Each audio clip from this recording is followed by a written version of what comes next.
Let's talk about how to be head over heels in love to supersize and grow your business. I was trying to get this to light up. It's actually a light up notebook of my granddaughter's, and it's hilarious. It'll do different flashing lights, but for some reason it won't light up.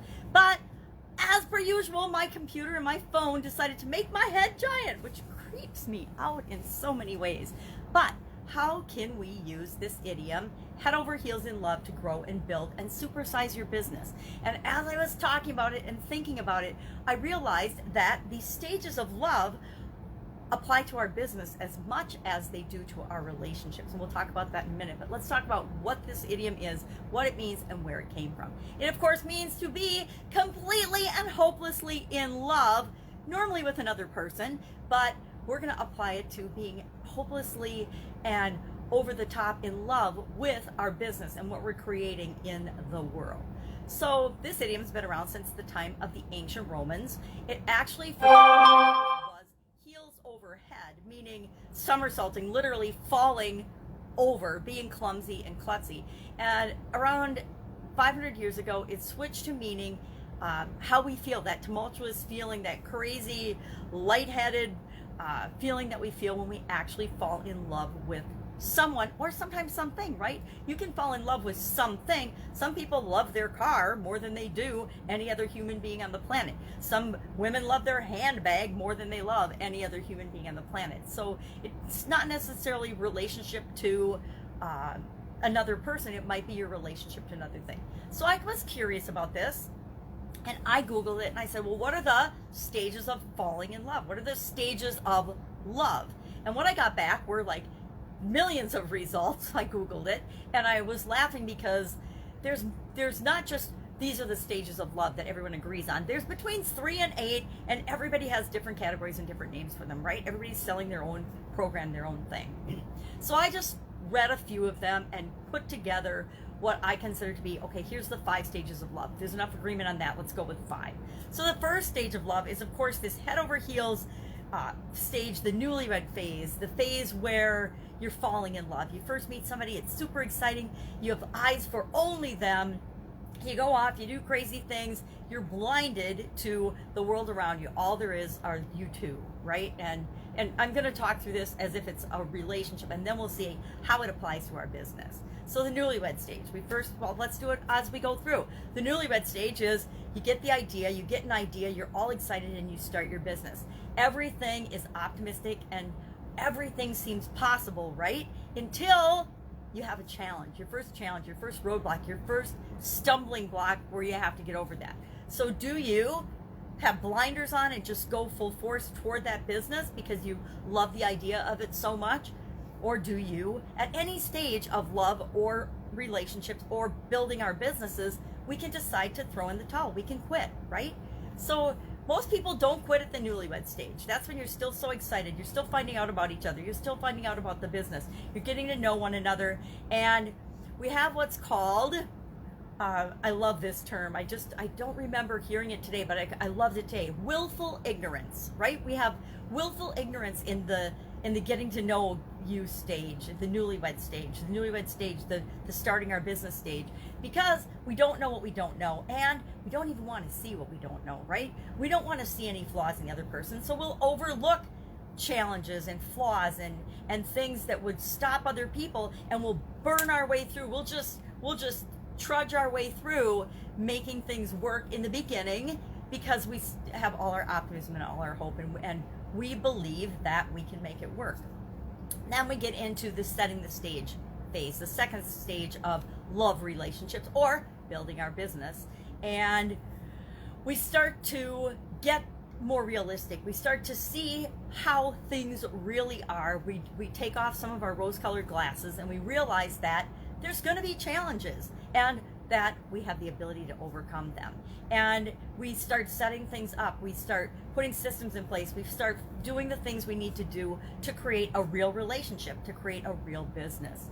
In this stage, we see some of the problems and some of the challenges or some of the things that aren't perfect about the person or the business that we selected, but we choose to love it anyway. We choose to love them anyway.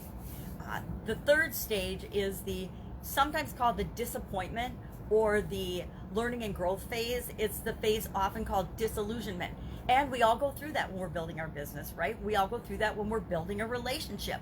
We realize that it isn't perfect. No business is perfect. If anyone has told you, this is the perfect business, do this and you're going to get rich, you're never going to have to work, it's going to be so easy, they're absolutely positively lying to you. Every relationship worth its salt, every business worth building, you're going to get to this stage where you start to see it isn't perfect, but you can love it anyway. You can choose to put systems and things in place to make your business work more smoothly. You can learn, you can grow, you can develop. And this is the stage where we need to learn and grow and develop and focus on ourselves and our skills in order to make sure our business makes it over the hump. This, I would say, is the stage, the middle stage, the disillusionment stage, is the stage where more people quit businesses and relationships than any other. They'll have, the problem that breaks the camel's back. They'll have that straw that breaks the camel's back, where they'll have a financial challenge or a customer challenge or a supplier challenge or a legal challenge. And instead of fighting through it, they'll just throw in the towel and say, I'm done. I'm not going to do this anymore. Now, when we make it through that stage, the stage of disillusionment, and we put systems and things in place to make our business work, we reach the fourth stage, which is the comfortable stage. Now, this is probably the next stage where most people fall off in relationships as well as business ownership. They get comfortable. We get comfortable. We have our rules, our rules, our ideas, our beliefs, our systems in place, and they're chugging along, and we get comfortable. We've got a certain level of income. We've got a certain level of comfort in our relationships, and we'll just keep chugging along and rolling through. It's like, to me, it was like the stage of raising my family, raising the kids. My ex-husband, I'm divorced, I did not make it through all the stages. The stage where we just go through the motions. We have our rules, we each have our rules, and we abide by each other's rules and we move along. And it's a stage where we can end up getting complacent, where we just keep doing things the way we've always done them because it's working at a certain level, but we forget to reevaluate and continually improve our relationship or improve our business and our business systems and the way we do things. Many businesses die a slow death in the comfortable stage. Many relationships die a slow death in the comfortable stage.